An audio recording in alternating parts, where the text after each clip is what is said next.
and welcome back to Football Made Simple. We're back with another tactical analysis as Frank Lampard's Chelsea hosted Pep's City. With Lampard feeling the heat lately and Pep with his eyes on mounting a title challenge, 3 points would have been vital. In the end, the game finished 3-1 to City thanks to goals by Gundogan, Phil Foden and Kevin De Bruyne. The XG indicated City dominated the chance creation, 3.18 to 0.69.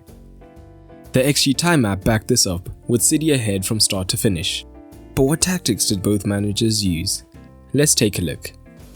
A quick shout out to my Patreons for helping to make this video possible. If you want to support, head on over to patreon.com/footballmadesimple and you'll get rewards like early access to videos and exclusive content. Here's how both teams lined up, at least on paper, with Lampard opting for a 4-3-3. Pep chose the 4-2-3-1 that he has preferred so far this season. And let's start by looking at what City looked to do in possession. As always, City looked to build up short from the back through the keeper. Chelsea did start with a relatively high block, with their front three moving fairly high up outside the box. City usually dropped a solitary centre-back alongside Stefan to begin with, and despite having the high block, even when the ball was active, the front three didn't press aggressively.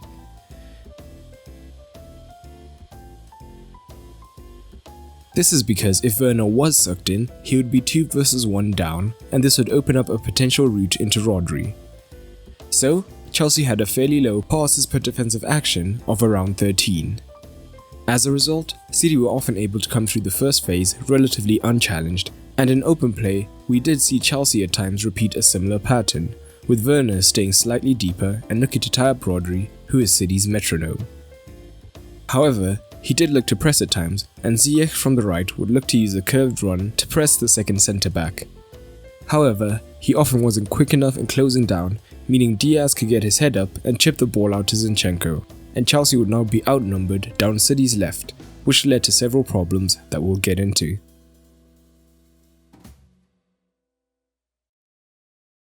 But perhaps the biggest factor in this game was the tactical intelligence of De Bruyne as the false nine, and City's general ability to overload the midfield.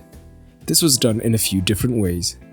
At times, when Chelsea were able to press more efficiently, usually committing an extra midfielder, we would see a midfielder, usually Rodri, drop into the backline to maintain the numerical advantage.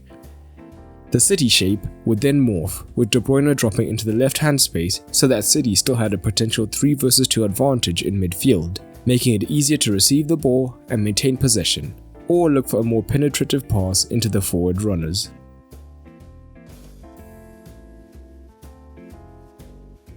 But Rodri could just as easily remain higher up the pitch, and Werner being sucked in often meant that Rodri would have space in midfield. And as a result, he took the most touches and passes on the pitch. This is because with De Bruyne dropping in this shape, it often looked more like a midfield diamond.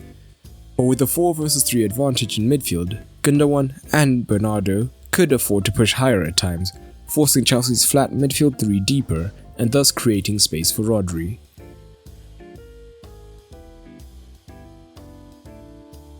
On a few occasions, we did see a Chelsea midfielder push higher up to apply pressure.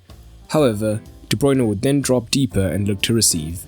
And if the centre-back pushed higher onto him, it left potential room to exploit, particularly to Sterling, who often made narrow runs whenever De Bruyne dropped deeper.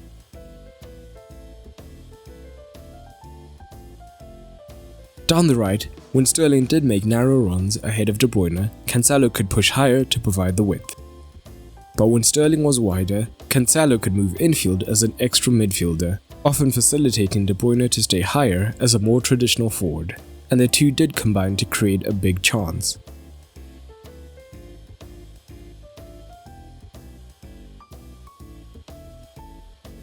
But on the left is where City shone. They consistently looked to create overloads which Chelsea couldn't handle through the intelligent movements of De Bruyne, Foden, Gundogan and Zinchenko. When Zinchenko had the ball deeper, Foden tended to initially stay high and wide, tying up Azpilicueta. This would be the trigger for one of De Bruyne or Gundogan to move into the space created whilst the other pushed high to get on the end of a potential pass. At the same time, Bernardo would tuck narrower to create the double pivot.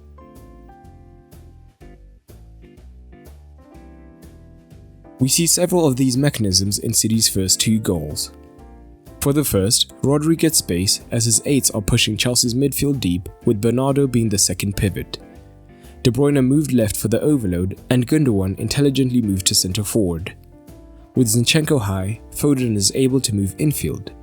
Zinchenko then finds Foden in the half space as De Bruyne has drawn attention, and he assists Gundogan. For the second, Zinchenko pushes high and Foden ties up Azpilicueta. De Bruyne then moves away from false 9 to the left and the centre-backs don't follow. His initial pass is blocked, but Foden's run drew Azpilicueta in, so the ball breaks to De Bruyne in space and he finds Foden. Let's briefly touch on what Chelsea looked to do. Chelsea were also able to play through the first phase easily as City didn't press particularly high. This is because, much like Werner, De Bruyne's main role was using his cover shadow to prevent the ball into Kante. However, City's 2 wide men in Sterling and Foden were much more involved in the press, pushing beyond De Bruyne to pressure the centre-backs.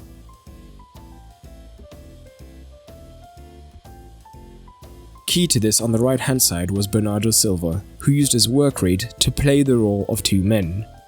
Kovacic would often drop to be the secondary outlet, and Bernardo would initially follow him to cover. Inevitably, when Thiago Silva looked to chip the ball over Sterling, Bernardo would be just as keen to cover across and stop progression.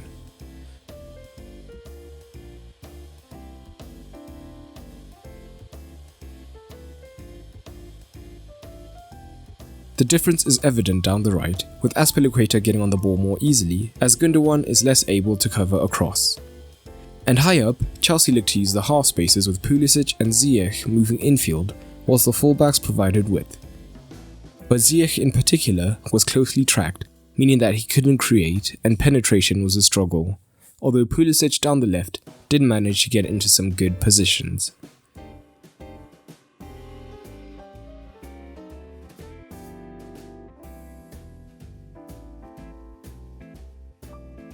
The high fullbacks were taken advantage of on the transition, however, with City looking for the forwards often. De Bruyne would initially drop deep, and Sterling tended to be quick to join the break, looking to exploit the space behind Chilwell, leading to some dangerous attacks. Overall, it was a game City dominated from start to finish, putting them in a good position to join the title race. Lampard, on the other hand, is increasingly coming under scrutiny. But what else did you notice? Drop it down below. If you made it this far, leave a fire emoji down below so I can respond to your comments first.